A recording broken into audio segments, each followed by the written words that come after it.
Tell a story.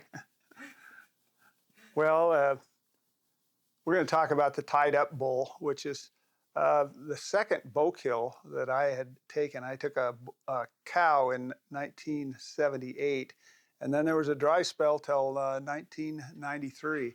And kind of one of those things. It's called a tied up bull because I think the Lord had to tie it up for me so I could shoot one with a bow.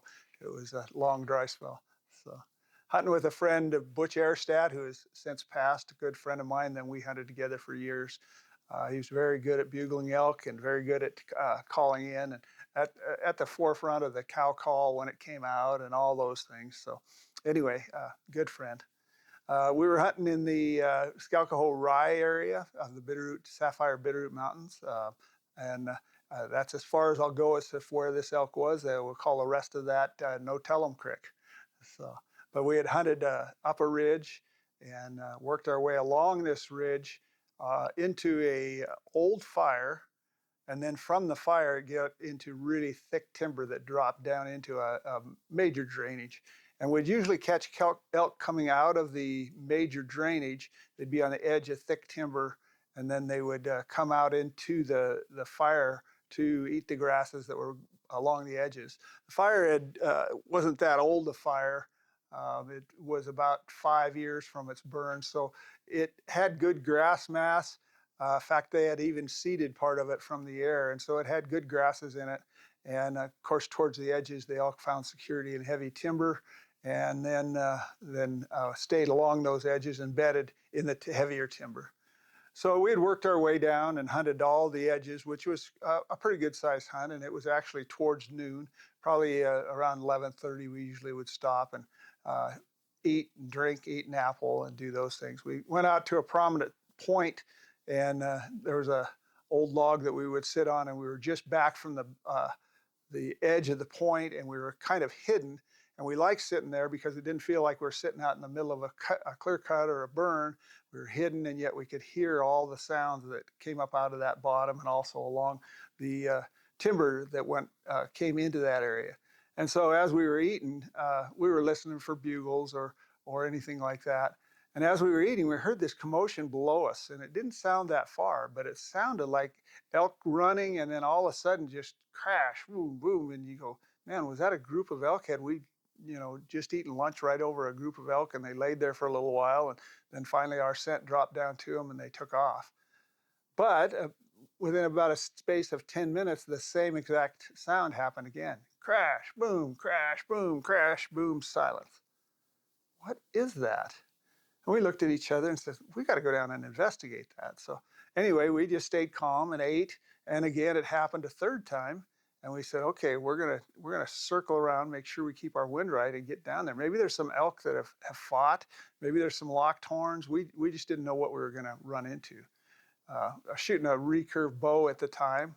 And so anyway, we worked our way down to where we thought we were parallel to where the sound had come from, and the wind was still spilling off into the bottom, so we felt like our wind was good, and started to work our way into this heavy timbered patch. Had a little water in it and a little wallow, and we'd been in that area before. Anyway, it was midway in the burn, and so it had burn on both sides of it, but it was just a little patch of trees that had survived the fire. We worked our way in, and we're listening, and worked our way in, and we're listening, and all of a sudden, I noticed a body, and I looked, and well, that's an elk.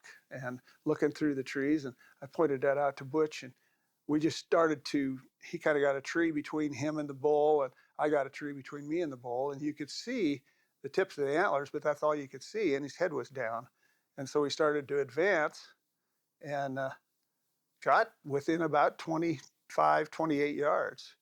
And if my memory serves me correctly, Butch, it was one of his first years shooting a recurve, and he reared back and shot over the bull's back.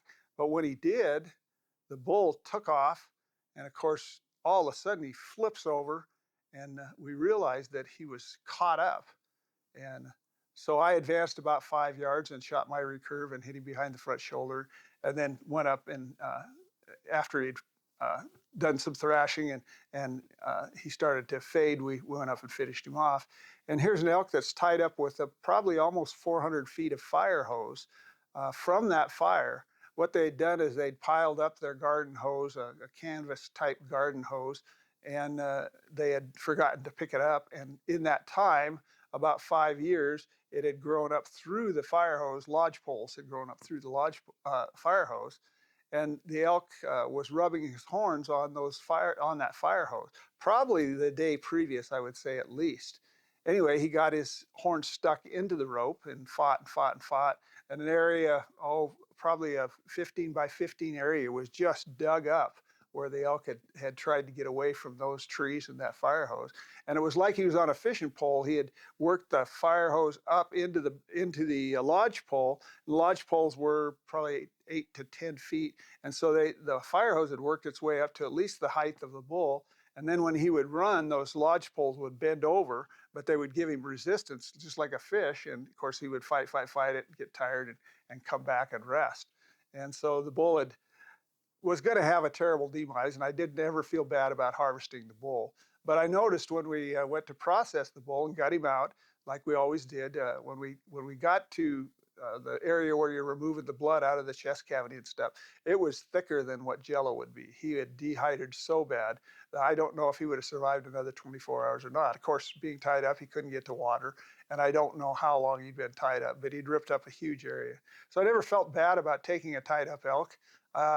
But kind of embarrassing. I hadn't shot an elk in years, and the first one I shot in that time was one that was tied up. So the Lord helped me get that elk, and I often laugh about that because I just apparently couldn't do it on my own.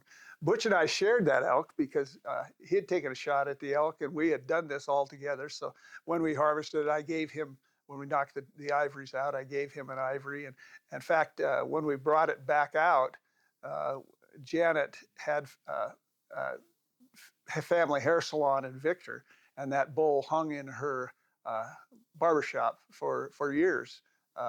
And people would, of course, have quite the question on it. After we harvested the bull, of course, we had to get it out of this area. And by the time we'd gotten to everything done and gotten him broken down and stuff, we just left him there and went. And my brother came in with horses. The next day we came in with horses, rode horses in, and rode horses almost all the way to the elk. Just had to carry him up to that little bench where we'd eaten lunch, and was able to load him there. I had a horse with me named Cayuse, and he was kind of a loner horse, but a big Morgan Mustang cross. And he was a strong horse, and I was strapping at that time in 1993. So I put the backpack on that had the fire hose, the cape, the horns, and loaded that, and then jumped onto the horse, which was pretty ill-advised. But anyway, rode that horse out with the pack, and rode all the way back to the horse trailer. I think back of that, and if there was going to be any rodeo, it could have ended in disaster, but it didn't. And it's a fun memory. Got back to the horse trailer, and of course had to fix a flat tire before we could get out of the mountains, and so quite an adventure. But like I say, the horns stayed with Butch and Janet for years in their barbershop, and then I got them back. Butch and Janet have both passed away, and I have them hanging out in my shop. I'm sure Taylor's going to go out and take a few pictures of them, and you can see the predicament that elk was really in. But a fun hunting story. I've since harvested bulls with my bow, so that's not the last one I took with my bow. That was actually a start. I was about, I think I got 3 or 4 elk in the next 5 or 6 years with a bow, so felt pretty good about that.